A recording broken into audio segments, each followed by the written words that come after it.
Hello, detectives. Well, tonight is the night. We're going to be finishing our mystery.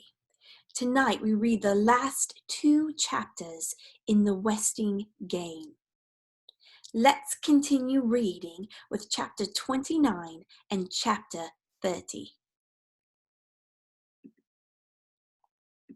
Chapter 29 is titled 5 Years Pass. The former delivery boy danced into the Who's new lakefront home. Let's give a cheer. The Ambers are here. Otis came to celebrate Doug's victory, wearing the old zipper jacket and aviator's helmet. He had even let a little stubble grow on his chin.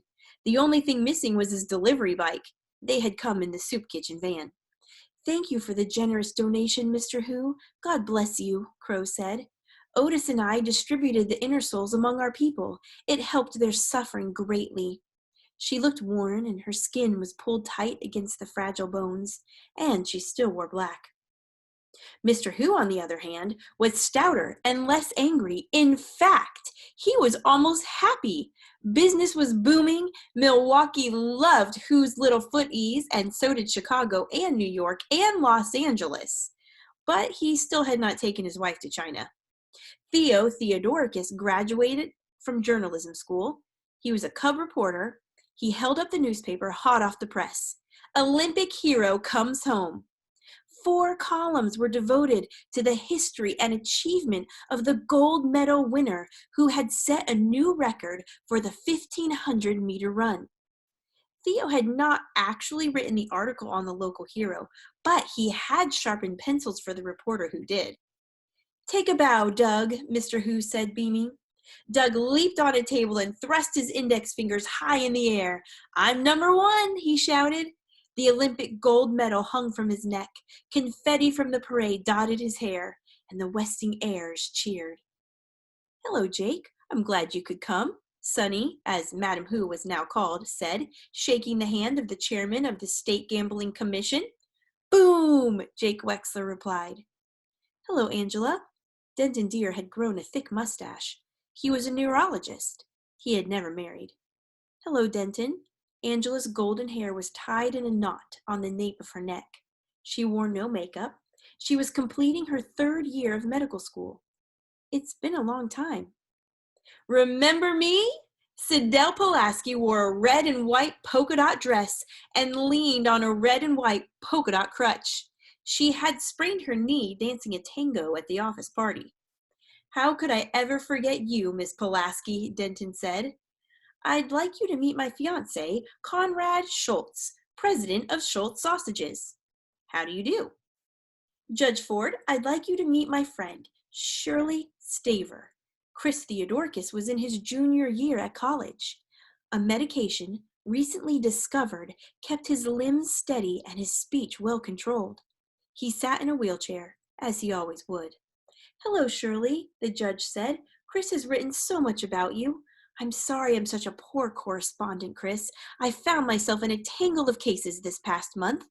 She was a judge on the United States Circuit Court of Appeals. Chris and I were both chosen to go on a bird-watching tour to Central America this summer, Shirley said. Yes, I know. For old time's sake, Grace Wexler catered the party herself and passed among the guests with a tray of appetizers. She owned a chain of 5 restaurants now. Who's on first? Who's on second? Who's on third? Who's on fourth? And who's on fifth? Who's that attractive young woman talking with Flora Baumbach? Theo asked. Why, that's my daughter, Turtle. She's really grown up, hasn't she? 2nd year of college, and she's only 18. She calls herself T.R. Wexler now. T.R. Wexler was radiant.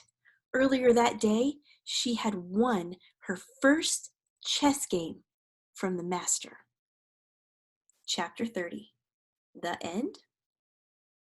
Turtle spent the night at the bedside of 85-year-old Julian R. Eastman.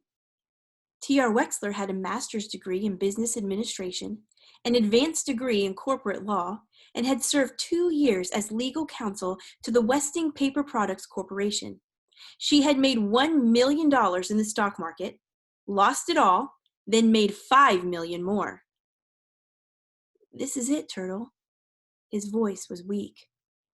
You can die before my very eyes, Sandy, and I wouldn't believe it. Show some respect. I can still change my will. No, you can't. I'm your lawyer. That's the thanks I get for that expensive education? How's the judge? Judge Ford has been appointed to the United States Supreme Court. What do you know? Honest Josie Joe on the Supreme Court. She was a smart kid, too, but she never once beat me at chess. Tell me about the others, Turtle. How's poor saintly Crow? Crow and Otis are still slopping soup, Turtle fibbed. Crow and Otis Amber had died 2 years ago, within a week of each other. And that funny woman with the painted crutches? What's her name? Sidel Pulaski Schultz. She and her husband moved to Hawaii. Angela keeps in touch. Angela, and how is your pretty sister, the bomber? Turtle never knew that he knew. Angela is an orthopedic surgeon. Julian R. Eastman was an old man, but suddenly his mind too was old. For the first time since the Weston game, he was wearing the dentures with the chipped front tooth. He had turned back to his happiest times. Sandy was dying. He was really dying. Turtle held back her tears. Angela and Denton Deer are married. They have a daughter named Alice. Alice. Doesn't Flora Baumbach call you Alice? She used to. She calls me TR, like everyone else does. How is the dressmaker, Turtle? Tell me about them. Tell me about all of them. Flora Baumbach had given up dressmaking when she moved in with Turtle years ago. Baba is well. Everyone is well. Mr. and Mrs. Theodorcus, remember they had the coffee shop in Sunset Towers? They retired to Florida. Chris and his wife Shirley teach ornithology at the university. They're both professors. Chris discovered a new subspecies on his last trip to South America. It's named after him, the something Christos parrot. The something Christos parrot. I like that. And the track star? Has he won any more medals? 2 Olympic golds in a row. Doug is a sports announcer on television. And how is Jimmy Who's invention going? I gave him the idea, you know. It looks like a real winner, Sandy. Mr. Who, too, was dead. Sunny Who finally made her trip to China, but returned to carry on the business. And tell me about my niece, Gracie Winclopple. Does she still think she's a decorator? Mom went into the restaurant business. She has a chain of 10. 9 are quite successful. I keep telling her to give up on Who's on 10th to cut her losses, but she's stubborn as ever. I guess she hangs on to it because it's in Madison, to be near Dad. He's now the state crime commissioner. He's well qualified for the job. And your husband? How's his writing coming along? He had remembered. Theo's doing fine. The first novel sold about 6 copies, but it got great reviews. He's just about finished with his second book. And when are the 2 of you going to have children? Someday. Turtle and Theo had decided against having children because of the possibility of inheriting Chris's disease. If it's a boy, we'll name him Sandy. And if it's a girl, well, I guess we can name her Sandy too. The old man's voice was barely audible now. Did you say Angela had a little girl? Yes, Alice. She's 10 years old. Is she pretty like her mother? I'm afraid not. She looks a lot like you and me. Turtle? Yes, Sandy? Turtle? I'm right here, Sandy. She took his hand. Turtle, tell Crow to pray for me. His hand turned cold, not smooth, not waxy, just very, very cold. Turtle turned to the window. The sun was rising out of Lake Michigan. It was tomorrow. It was the 4th of July. Julian R. Eastman was dead, and with him died Wendy Winclopple, Samuel W. Westing, Barney Northrup, and Sandy McSuthers. And with him died a little of Turtle.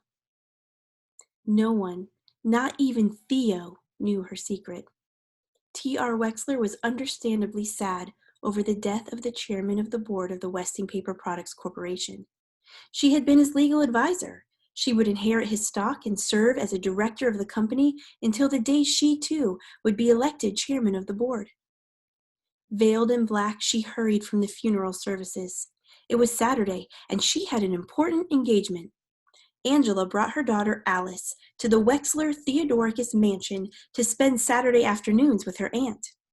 There she was, waiting for her in the library. Baba had tied red ribbons in the one long pigtail down her back. "Hi there, Alice," T.R. Wexler said. "Are you ready for a game of chess?"